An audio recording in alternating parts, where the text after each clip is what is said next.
오늘 시간 우리에게 주시는 하나님의 말씀 함께 보시겠습니다. 요한복음 11장 17절부터 26절까지입니다. 신약성경 165면 요한복음 11장 17절부터 26절까지의 말씀을 제가 봉독하겠습니다.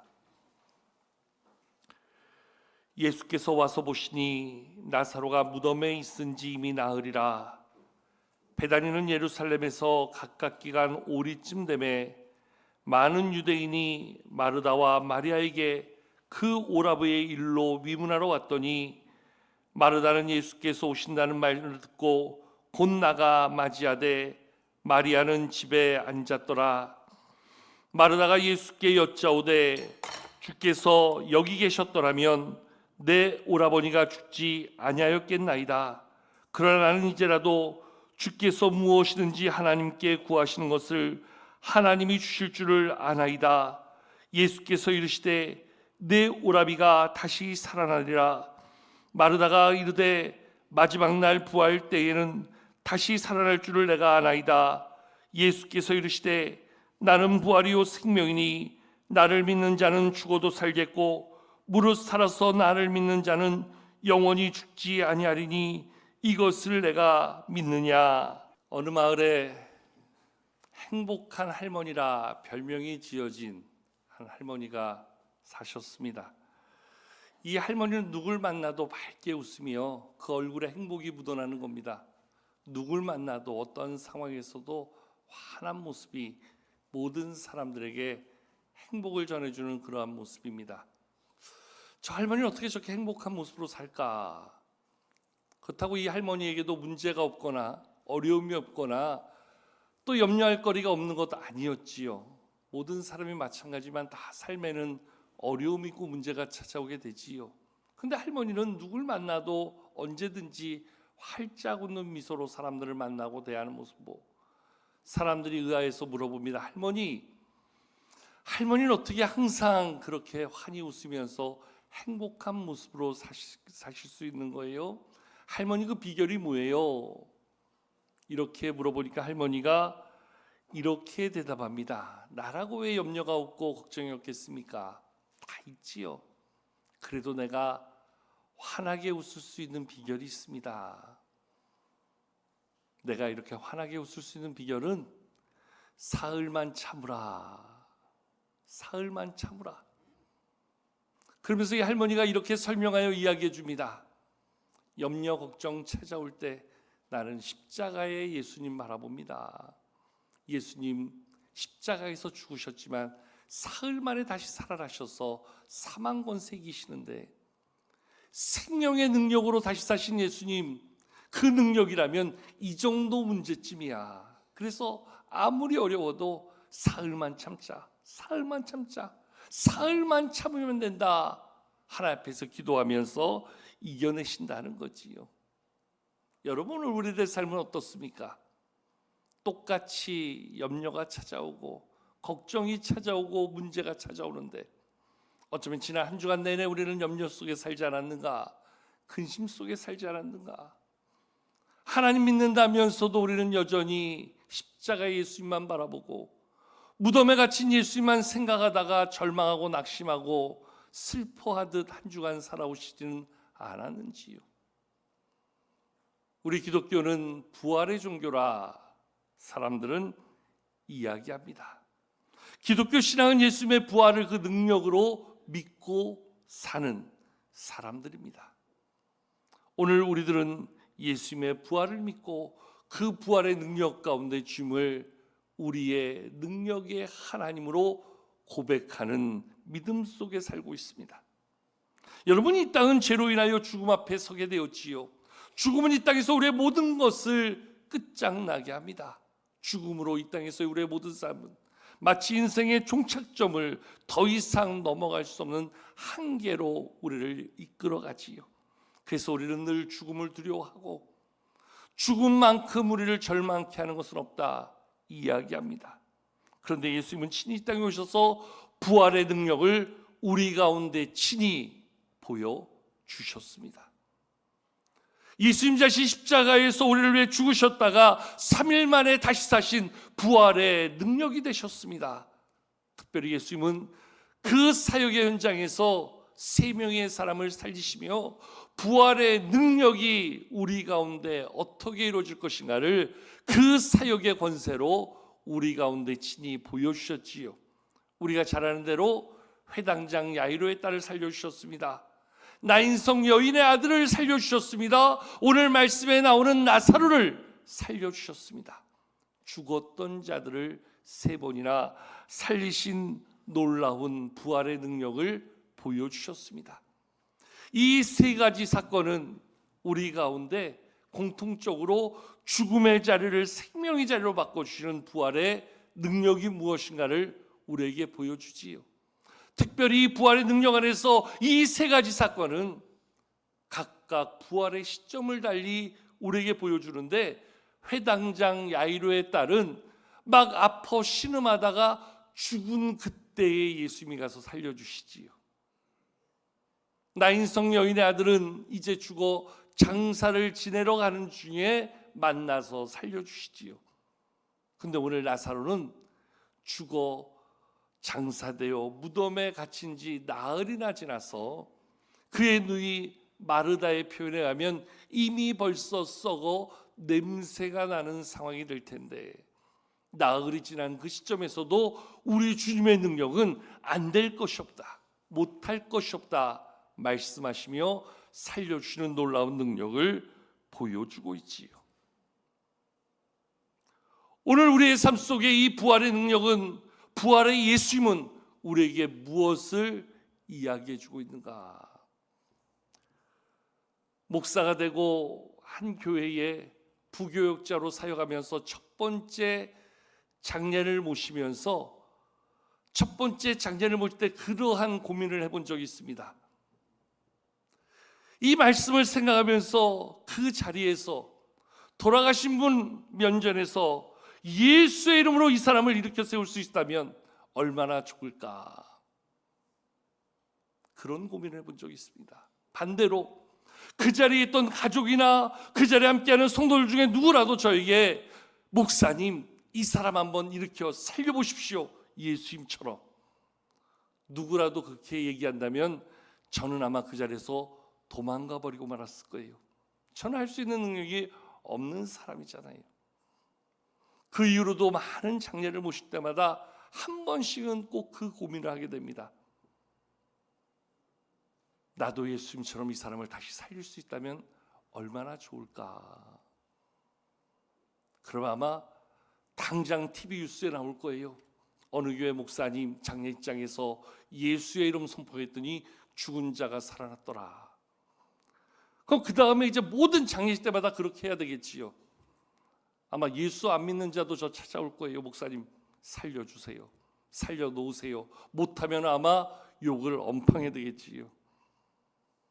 여러분, 이 사건은 예수님의 부활, 나아가 부활의 능력이 예수님에게 어떠한 능력인가를 우리에게 보여주기 위한 예표된 사건이지요. 죽은 자 이렇게 다 살아난다면 이 세상이 얼마나 혼란에 빠지겠습니까? 아마 목사님들은 다른 사역 아무것도 못하고 맨날 장례식장에서 죽은 사람 앞에서 선포와 살리고, 선포에 살리고, 또 죽으면 또 살리고, 그거 하다가 아마 은퇴하게 될 것 같아요. 오늘 말씀은 죽은 자 살리라는 얘기가 아니지요. 죽은 자를 살리실 수 있는 예수님의 능력, 그 부활의 능력으로 우리가 살아갈 때, 여러분, 이 죽음의 자리는 절망의 자리 아닙니까? 불가능의 자리 아닙니까? 그 자리를 새로운 소망의 자리로, 새로운 가능의 자리로, 회복의 자리로 바꿔주신 예수님의 그 능력, 오늘도 그 능력으로 주님이 우리 가운데 함께 하실 때, 우리 가운데 역사하실 때 우리의 삶은 절망의 자리가 아닌 소망의 자리로, 슬픔의 자리가 아닌 기쁨의 자리로, 원망과 탄식의 자리가 아닌 감사와 찬송의 자리로 바뀌어지게 됨을 이야기해 주며, 우리가 믿는 예수님, 그분은 우리 가운데 부활의 영생을 허락해 주시는 능력의 하나님이심을 말씀은 우리 가운데 보여주고 있는 것이지요. 오늘 말씀 앞에 있는 요한복음 11장 5절에 보면 나사로와 마르다와 마리아는 예수님이 특별히 사랑하시던 자들이라, 특별히 사랑하던 자들이라 말씀합니다. 그런데 그러한 특별히 사랑하던 자 중에 나사로가 병들어 죽게 된다 하는 이야기를 듣는데, 무슨 이유 때문인지 예수님이 이틀을 더 유하시면서 시간을 지체하세요. 여러분, 이런 상황이면 당장 달려가야 되는 거 아닙니까? 요즘 같으면 콜택시라도 불러서 타고 빨리 가서 어떻게든지 조치해야 되는 거 아닙니까? 근데 예수님이 이틀을 더 그곳에 머무르시고 가시다가 그만 나사로는 죽어 장사되게 됩니다. 그리고 이 죽음으로 인하여서 마르다와 마리아는 심히 낙심하게 됩니다. 뒤늦게 예수님이 찾아가시게 되자 마르다가 예수님을 보고 했던 첫 마디가, 주님이 여기 계셨더라면 내 오라비가 죽지 않았을 텐데요, 이렇게 이야기할 정도였습니다. 심지어 오늘 말씀 뒤에 만난 마리아도 똑같이 예수님에게 말씀합니다. 마르다처럼 예수님이 여기 계셨더라면 내 오라비는 죽지 아니하셨을 텐데요. 즉 마르다와 마리아는 병든 자를 고치시는 예수님의 능력을 믿었던 것 같아요. 인정했던 것 같아요. 그런데 오늘 그러한 예수님의 능력 앞에서 죽은 자를 살리시는 능력은 상상도 못 해본 것 같아요. 이미 죽었다는 거예요. 무덤에 갇혔다는 거예요. 나흘이나 지나서 썩어 냄새나고 있다는 거예요. 이제 모든 상황이 끝났다라고 이야기하고 있는 것이라. 오늘 말씀이 우리 가운데 그것을 보여주고 있는 거예요. 여러분, 살면서 우리도 그러한 일들을 겪을 때 많지 않아요? 여러 가지 삶의 한계 앞에서 우리의 건강도, 경제적인 문제도, 직장 생활도, 사업도, 우리의 자녀도 이제 끝났다. 이제 우리의 힘으로 안 된다. 이제 세상의 방법으로는 안 된다.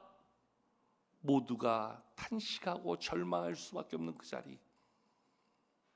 그 자리에 주님이 오셔서, 우리 주님은 부활의 능력으로 이제 안 된다는 것을 되게 해주시는 예수님, 이제 끝났다 하는 것을 다시 시작해 주시는 예수님, 우리의 삶 속에 불가능을 말할 수밖에 없는 것을 가능으로 바꿔주시는 놀라운 예수님의 능력을 보여주고 있다는 거예요. 우리 스스로 포기하고 우리 스스로 주저앉게 되는 일들이 얼마나 우리를 많이 힘들게 합니까? 지난 한 주간 그것 때문에 아파하고 괴로워하고 고통받으며 살아왔지 않습니까? 특별히 왜 우리 가정에, 왜 내 삶에 그러한 문제로, 건강의 문제 때문에, 재물의 문제 때문에, 관계의 문제 때문에, 직장과 사업의 문제 때문에, 때로 누군가는 자녀들의 문제 때문에 얼마나 가슴앓이 하면서 이제는 끝나게 되었구나 탄식할 수밖에 없는 그러한 상황을 살아가는 모습이 우리에게 얼마나 많았습니까? 그런데 그런 우리들에게 오늘 말씀은 끝난 게 아니야. 절망한다고 끝난 게 아니고, 포기한다고 끝난 게 아니고, 낙심한다고 끝난 게 아니야. 주님이 오시면, 주님이 함께 하시면, 주님이 역사하시면, 우리 주님은 부활의 예수님이잖아. 우리 주님은 생명의 예수님이잖아.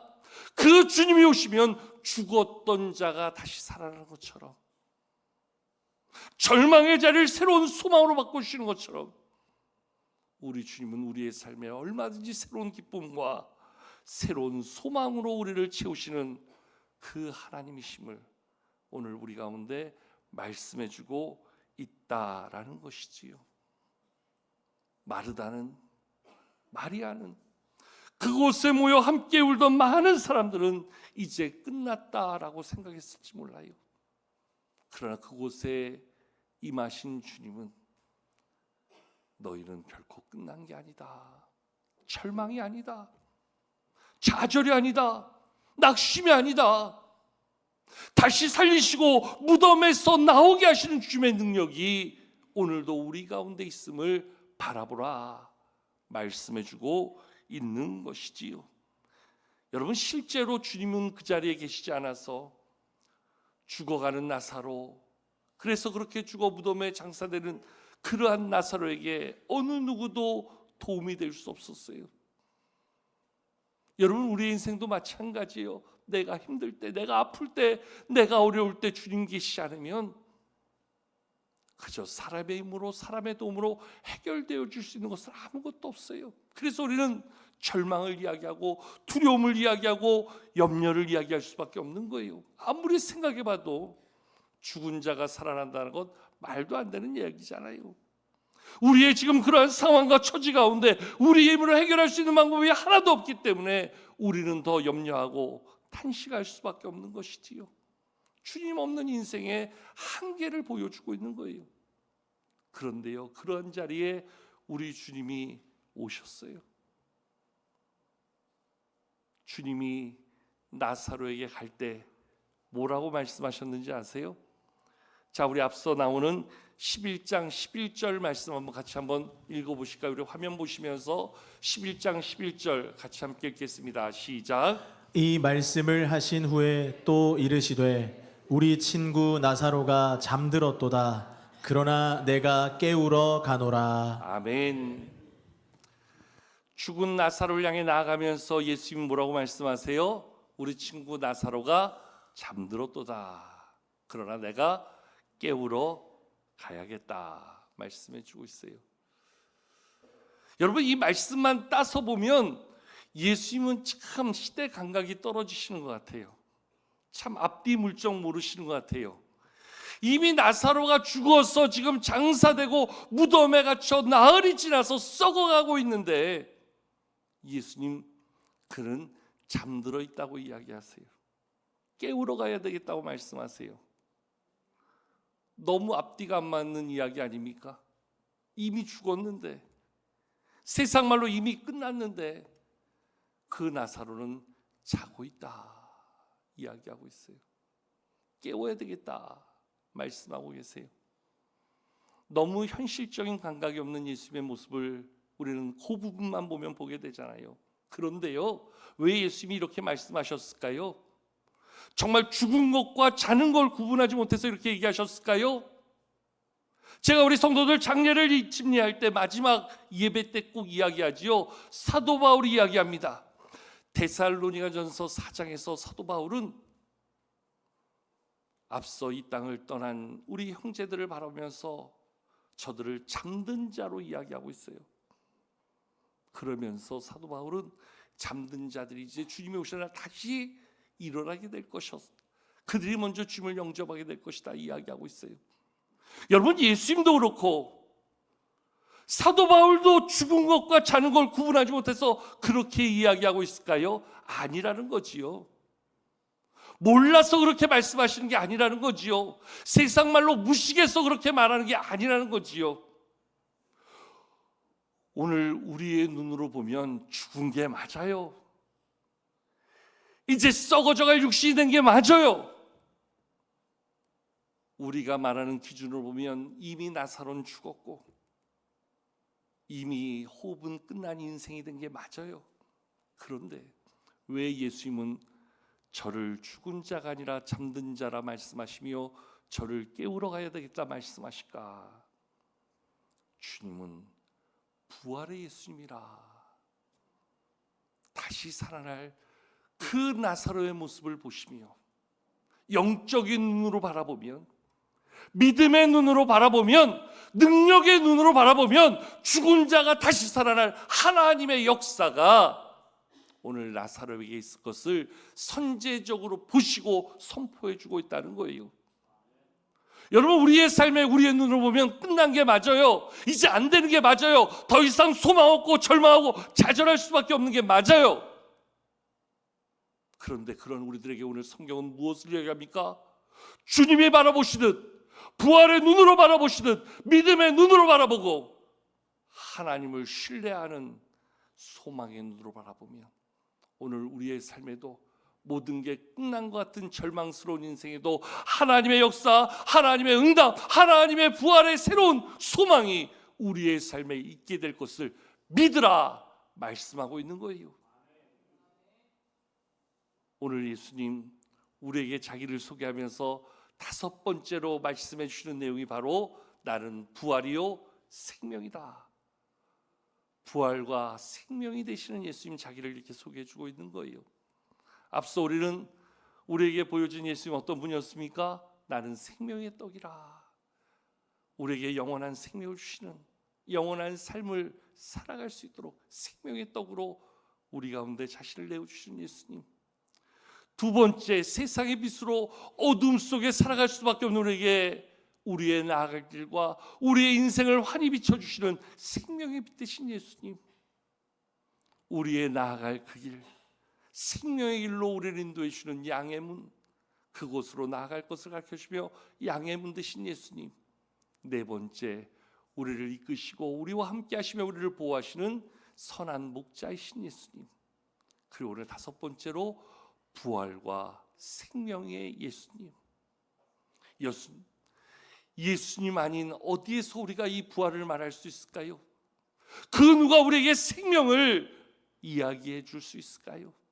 오늘 예수님이 말씀하세요. 나는 부활이요 생명이다. 나를 믿는 자는 죽어도 살겠고 무릇 살아서 믿는 자는 영원히 죽지 아니하리라 말씀하시며 이것을 믿으라. 여러분, 신앙은요 믿음의 문제예요. 근데 우리는 자꾸 이 신앙을 지식의 문제로 풀어가려고 그래요. 얼마만큼 성경을 아느냐, 얼마나 성경을 읽었느냐, 얼마나 성경에 대한 내용으로 내 신앙을 채워가려고 하느냐. 여러분, 이 성경의 모든 내용은 지식의 문제가 아니라는 거예요. 오직 하나, 우리의 구원자 예수님을 소개해 주는 거고요. 그래서 우리가 성경에 보여주고 있는 예수님을 배우면서 그분을 알아가며 그분을 배워가며 궁극적으로 그분을 믿음으로, 그분은 나의 부활이 되시는구나, 그분은 나의 생명이 되시는구나. 내 모든 문제, 모든 절망의 끝자락에서도 내가 그분께 나의 삶을 내어놓으면 그분은 나의 삶을 다시금 소성케 하시는 부활의 생명을 주시는 분이시구나. 내가 나의 삶을 그분께 맡겨야 되겠구나. 이 부활의 신앙을 우리 가운데 알려주시는 거예요. 그래서 우리는 이 부활의 예수님을 만나면서 예수님은 부활이구나, 이걸 알아가는 게 중요한 게 아니라 이제 내 마음이 전심으로 나는 그분만 따르고 그분만 의지하고 그분께 내 삶을 맡겨야 되겠다. 그분은 부활의 예수님이라는 사실을 믿을 수 있는 믿음으로 우리가 나아가기를 원하고 있는 것이지요. 이미 무덤에 장사되어 썩어져 가고 있는, 냄새나고 있는 나사로, 그 무덤 문을 열라 말씀하시며 나사로야 나오너라, 나사로야 나오너라. 이제는 죽음의 자리에 있지 말고 생명의 자리로 나오라.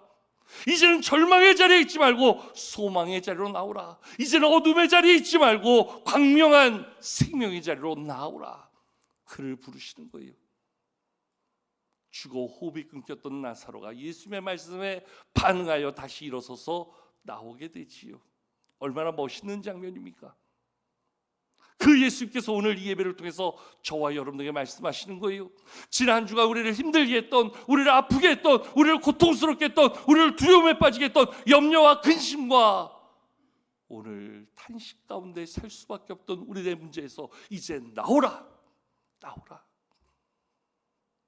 오늘 우리에게 부활의 능력으로, 부활의 생명으로 우리의 삶에 새로운 역사를 이루어 주실 것을 말씀하고 있는 거예요.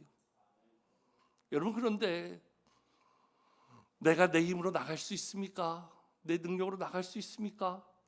우리는 여전히 알면서도 안 되는 게 우리의 한계 아닙니까?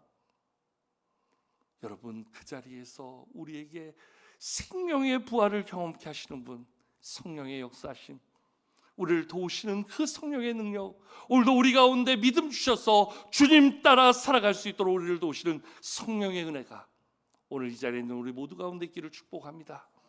주님의 능력이 우리 가운데 임하고 우리를 도우시는 성령이 함께 하실 때 오늘 믿음으로 부활의 주님 바라보는 우리들에게 우리 주님 부활의 능력으로 우리의 삶을 바꾸고 변화시켜 주실 줄로 믿습니다.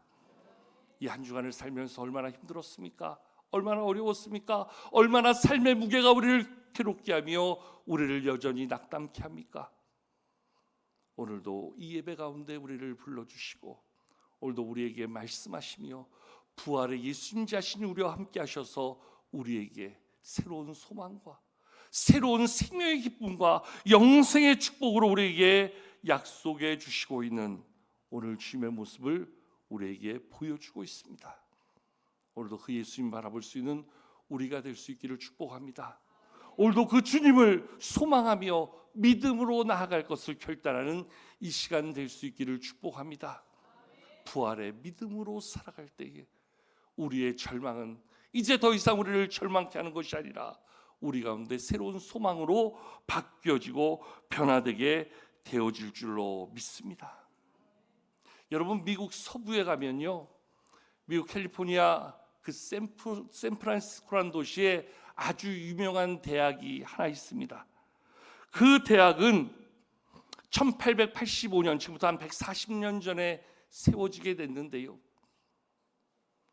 이 설립자의 이름을 따서 스탠포드 대학이라고 불리는 이 대학이 지금도 미국의 아주 명문 중의 명문으로 이야기되어지는데, 이 대학이 설립된 과정에서 이 대학이 어떻게 세워졌는가 하는 감추인 이야기가 우리 가운데 큰 도전이 되고 감동이 됩니다. 이 릴랜드 스탠포드라는 사람은 미국에서 동서철도를 처음 만들어 가지고 그 물류를 다 이동시키고 사람을 이동시키는데 엄청난 일을 한, 그래서 미국의 철도왕이라 이름이 붙여지면서 엄청난 돈을 번 사람이에요. 그리고 미국 상원 의원의 한 자리를 맡아서 정치적으로도 상당히 힘 있는 사람이었어요. 그러니까 당시에 이 사람이 가지고 있던 힘과 역량은 대단했지요. 근데 이 사람에게도 큰 근심한 일이 하나 생기게 되는데, 15살 외동 아들이 영국에 유럽에 갔다가 그만 장티푸스에 걸려서 죽게 되어집니다. 여러분, 아무리 많은 돈을 가지면 뭐합니까? 아무리 세상 권력을 가지면 뭐합니까? 내가 가장 소중히 여기던 것이 사라졌는데, 그 아들이 죽었는데 이 사람이 무슨 삶에 의미가 있고 소망이 있었겠어요? 절망 가운데 이제 내 인생 끝났다 탄식하고 정말 식음을 전폐하며 드러누워 있는데, 하루는 꿈에 그 아들이 찾아옵니다.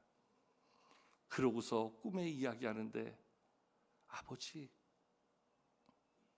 왜 이렇게 슬퍼하세요? 왜 그렇게 절망하세요? 보세요, 저는요 지금 이미 하나님 곁에서 아주 편안한 은혜를 누리고 있어요. 걱정하지 마세요. 이제 저 때문에 더 이상 낙심하지 마세요.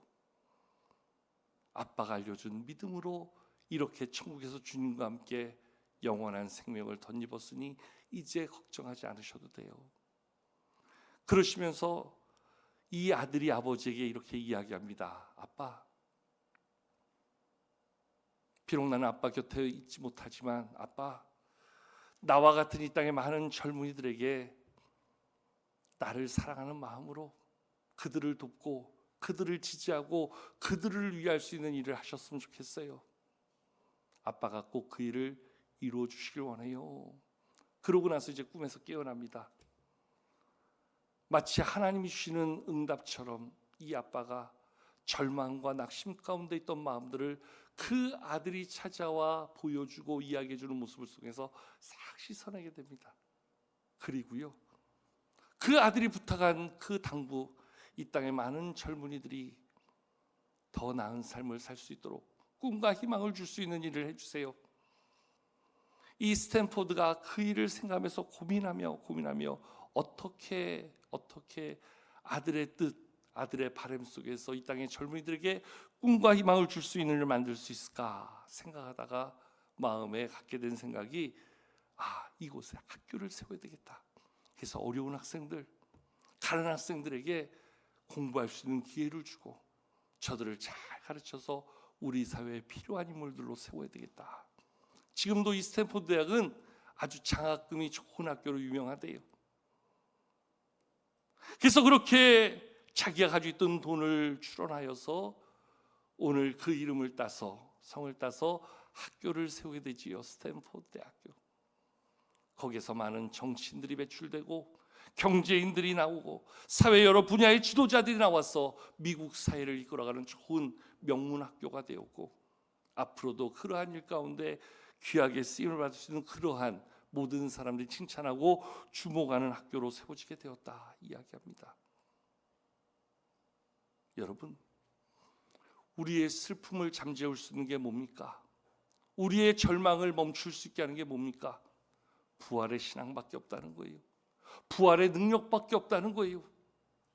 우리의 삶의 그 죽음의 절망을 새로운 생명의 소망으로 바꾸시는 예수님의 부활의 능력이 우리 가운데 임해야지만 오늘 우리를 지배하고 있던 모든 염려도 걱정도 근심도 다 씻어낼 수 있고요, 우리에게 주어진 삶이 더욱더 하나님 앞에서 긍정적으로 하나님의 영광을 이루는 삶으로 바뀌어져 가는 그러한 모습이 될 수 있음을 이 스탠포드가 우리 가운데 그의 삶으로 증거해주고 있는 것이지요. 저는 이 시간 여러분들이 부활이요 생명 되신 예수님을 머리에 지식으로 담아가는 그러한 시간이 아니라 여러분들의 마음에 그 주님을 담아 이 한 주간 나의 힘으로 할 수 없던 일을 주님이 해주시는, 좌절과 절망과 두려움 가운데 있던 우리의 삶을 새로운 소망과 기쁨으로 바꾸시는 주님을 경험하는 이 한 주간이 될 수 있기를 축복합니다. 여러분들의 삶에 주님이 함께 하셔서, 여러분들의 가정에 주님이 함께 하셔서, 우리 교회 가운데 주님이 함께 하셔서 우리의 모든 삶을 근심을 새로운 기쁨으로, 두려움을 새로운 감사로 바꿔주시는 하나님을 경험하면서 이 한 주간 부활이요 생명이신 예수님과 더불어 승리하는 한 주간의 삶을 살 수 있기를 축복합니다. 주님, 내가 주님을 소망합니다. 내게 임하여 주시고 내게 역사하여 주시옵소서. 그 주님을 갈망하며 주님과 함께 믿음으로 승리하는 이 한 주간 되기를 주의 이름으로 축복합니다.